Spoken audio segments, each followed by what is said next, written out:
Colin Canet here for Woodwork Web. In this video we're going to talk about panels for doors. Now, as you recall, some videos ago we did a video on making the frames, and that's really the foundation for making doors. Once you have the frames, then of course you need to decide what sort of a panel you might want to put inside that frame. And there's all sorts of alternatives. Here's a panel that I made for a kitchen cabinet. This is a simple frame with a spalted maple panel, and it's just a flat panel, flat both sides. A lot of people like to make raised panel doors. Another look, and we're actually going to run some demos on some raised panel doors today. So there's lots of things, once you have the frame, there's lots of things that you could put in here. You could put glass, you could put mirror, you could put stained glass, you could put raised panels, you could put flat panels, you could even use a fabric panel in there. There's all sorts of things that you can do. So today we're just going to experiment with a couple things so you understand some of the things that you can put in there. Now, before we get started making some raised panel doors, I want to show you the two different kinds that there are. And I'll show you the cutter for these in a moment. First of all, there is a raised panel with the blade that cuts it actually has what they call a back cutter. And it cuts the back of the panel. It cuts a little notch out of the back of the panel all the way around.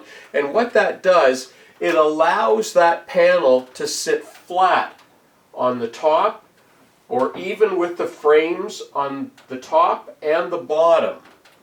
So that's with the back cutter.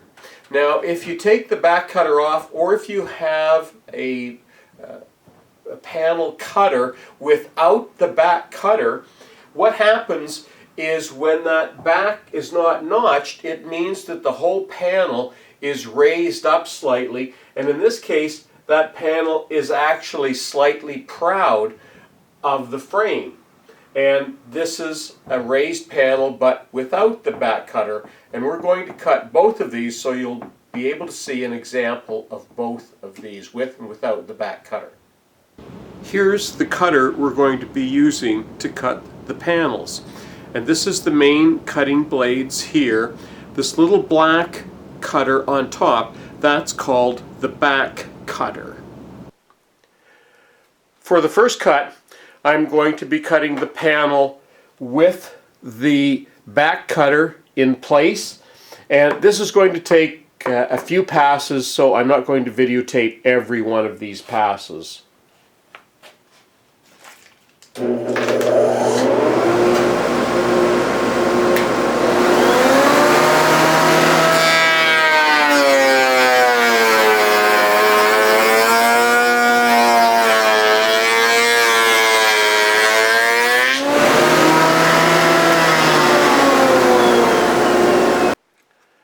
Now here's the frame that we just cut.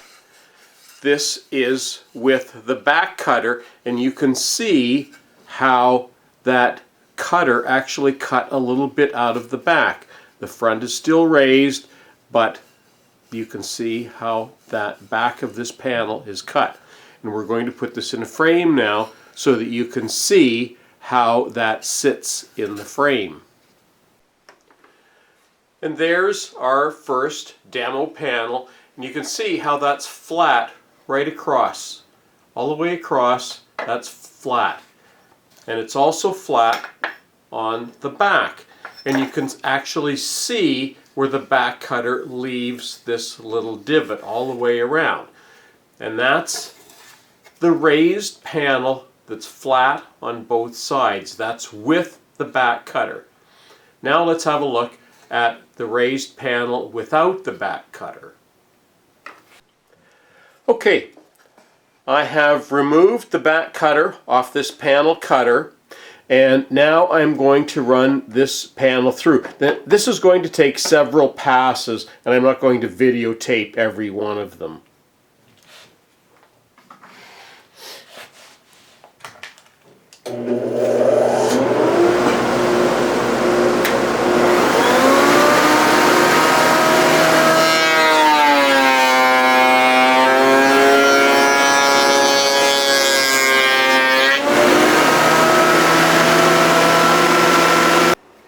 There's our raised panel frame cut without using the back cutter, and you can see that there's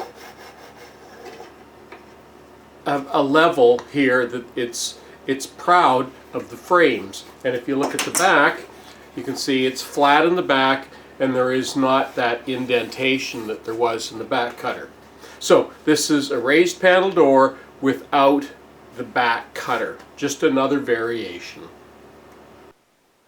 There is one thing that we need to talk about on raised panel doors, and that is wood movement. Now, we didn't talk about wood movement with the frames because with the frames, the way the grain runs, there's going to be very little wood movement. In a frame, the real wood movement is going to be from side to side and a little bit through this, because that's where wood is going to expand to. But a raised panel, for example, is quite different. You will have a significant amount of wood movement in a panel. Now here's one of the panels that we just cut. And when it sits in a frame like this, this panel, because the grain is running vertically, is going to expand significantly from side to side depending on the moisture content that is absorbed into the wood. And if you use this wood and cut this wood when it's fairly dry, around 8 or 9%, which is normal, if you put this in a kitchen, for example, where the humidity level can get higher and higher, or if you have a wet season like on the coast, these panels will actually expand, and if they don't have a place to expand to, they will break the glue seal on your frames. There's that much pressure there. So the way to find out, or the way to make sure that your frame is not going to blow out the frame, is to make sure that the panel, and there you can see that panel is slightly less. It's even down here, and up here there's a little bit of room. So there's a little bit of movement there. And depending on the wood that you're using and the moisture content, you really need to check this to make sure, because different woods can expand to different amounts, and the moisture content that you're starting with and what might be in the environment that the door is in is going to also play a part. So if it's dry wood and you're in a dry area, you probably don't need as much buffer in there for that panel to expand to. But if there's going to be a significant amount of moisture exchange in the panel, you're probably going to need to leave at least 1/4 of an inch. And there's even little foam balls that you can use, they call them space balls, that you can put between the panel and the frame, so that when the panel expands, it's not going to wobble in that frame, because the foam will help hold it in there. So making panels for your doors is really pretty simple, and there's all sorts of different things that you can do. You may need a router. There are ways of making these panels on a table saw, so if you don't have a router, you may even be able to use your table saw, and there's special jigs for that.